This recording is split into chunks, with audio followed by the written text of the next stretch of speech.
like the people who make up the corporation and this notion of corporate personhood, where does that come into who gets the religious freedom or what's going on with the burdening? Well, the legal term person is used differently than other people use that terms. There are many people, who are actual people, who don't have full legal rights, such as minors or the mentally incompetent, for example. There are some groups of people who have paired legal rights, like a married couple who own a house together. The law likes to operate on them as units. So if a married couple enters into an agreement, we could say that the legal persons that would apply in those situations. The more fascinating question, and of course, and actually going back, Citizens United didn't rule that corporations are people. They've been legal persons for a very long time. The more fascinating question with the Hobby Lobby case, and it goes back to things we've talked about on Free Thoughts before, is why going into business does certain things to you, or why people think that if you enter into the marketplace you should lose certain rights. I think that's the really fascinating question. Well, let me rephrase my question because I'm not sure that I – because it's the for-profit part as I was talking about, not nonprofit, but for-profit. Take like corporate liability. So there's this idea that the corporation can be liable, but the individual people who make it up might not be.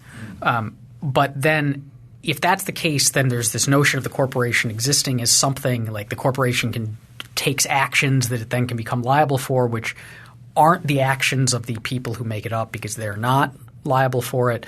But then in Hobby Lobby, it's why doesn't this question of religious practice or burdening attach to that abstracted entity that's maybe liable or not, and not to the individual people under it? Okay, I see. So the two sides of this question. So first thing, in terms of limiting your liability, you could – some people say that the limited liability corporation is like a gift from the state. I disagree with that because you could actually create a limited liability corporation with all contracts and basic tort law. Like you wouldn't be like – so if you're a shareholder of a company and the company does something wrong, but you own 3 shares of it that you bought through a mutual fund, there's no theory of tort liability that would let you get attacked for that, right? Be liable on some level for that. In terms of the closely held aspect, I think the question you're asking is interesting because what we don't know going forward in this case is whether or not this would apply to a large corporation that has more moving parts to it. The Hobby Lobby Corporation only really has, I said, 5 shareholders, maybe 7. I think it's 5 though. And every single one of these people is a firm believer in the religion and believe that this is an abortifacient birth control pill. So the harm is on them. Now, it seems pretty metaphysical to say, well, the harm is on the entity known as Hobby Lobby. But I think the second part of this question is even more important for the ruling, which is there are many other ways that the government could have done this. And what they're really doing in that case is they're actually just doing what Congress told them to do in the Religious Freedom Restoration Act. Presume religion, protect it fully. That's what basically it said. So don't look for loopholes. If they say they're religious, they're religious. If they say this burdens them, this burdens them. See if the government has any other options available to it. And if it does, they lose. That's basically the way it looks. Don't give outs to corporation forms or nonprofit corporations. And many of the government arguments didn't work because they would admit that, for example, a church is a corporation often under the law.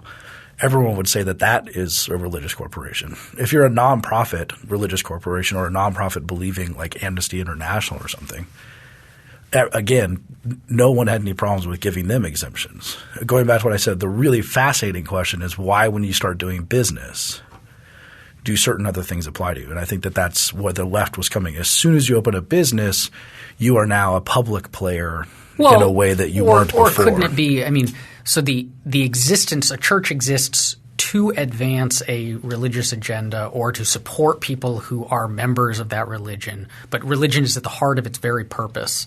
Amnesty International has a certain set of ideological beliefs that it exists to advance in the world, right?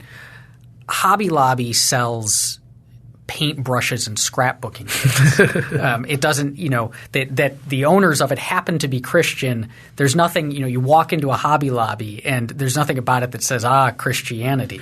And that's a fascinating question, but I think that's going a little too far. It actually gets to very core questions about what you're doing business for. Because everyone who does something for profit, whether it's a lemonade stand or when I used to mow lawns when I was a kid in the summer, I just wanted baseball cards. Out of it, that's all I wanted. So you could really say I was trading lawns for baseball cards with an intermediary, right? Everyone has some extra goal on top of the money, right? And so Hobby Lobby, though, they don't just violently pursue profit. And that's a good way of thinking about this too, because businesses with a conscience, huge part of the world right now, especially from the left, right? Whole Foods has a conscience. New Belgium Brewery in Colorado has a conscience. They sustainable world, doing right by unions, doing right by your workers, fair trade coffee, whatever it would be. Hobby Lobby does many things that are not just trying to get profit. They are not open on Sundays. They play religious music in their stores. They have declined to use trucks to ship alcohol in like a sharing arrangement between different states. They do many things that are part of their conscience too. So the really profound question, as I said, is that I think they all deserve exemptions. And that's the other really big point of this. You had a problem that should never have existed. You have this problem because people are getting health insurance to their jobs. This was seen as like a war on women versus the religious rights of employers, which by itself is a manufactured problem. It never should have existed in the first place. Women have many other options to get birth control. This is why over-the-counter birth control is a really good idea, and then you would never have this problem in the first place. But if your business does have these beliefs and it runs itself up against a government healthcare system that's highly centralized, I think everyone deserves an exemption. People ask about the slippery slope. I'm saying everyone deserves an exemption. That's one of the reasons why you don't pass Obamacare. It's like you just reversed engineered the principles of a free society from the back end. By realizing that everyone deserves an exemption and therefore the law won't work, you just figured out why we don't pass laws like Obamacare. Does this open the door to employers being potentially more controlling of our lives? Because if the issue here is they don't want to – Hobby Lobby doesn't want to give money to something that then the employee is going to turn around and use for a service that Hobby Lobby finds against their religion. So they're going to pay money into a pool, and then some of that money is going to go towards these drugs that they don't like.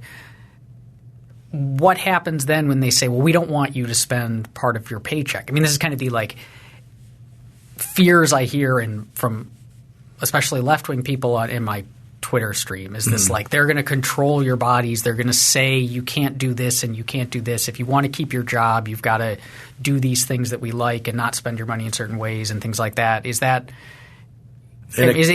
some sort of line there between refusing to pay for a given service and starting to say, well, now you can't even use – That would require another line, yes, because the women are now under the system that is set up. Now, one of the reasons the Hobby Lobby won this case is because the Obama administration had already given exemptions to nonprofits and religion and churches and things like this, and set up a system to let them to figure out how, okay, you can just provide this, and then here's a different system by which we'll get women these birth control pills.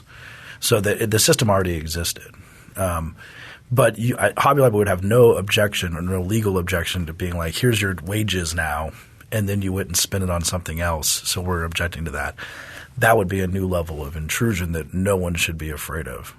And it's also important to remember that this is a very narrow decision. We will not see many other decisions like this.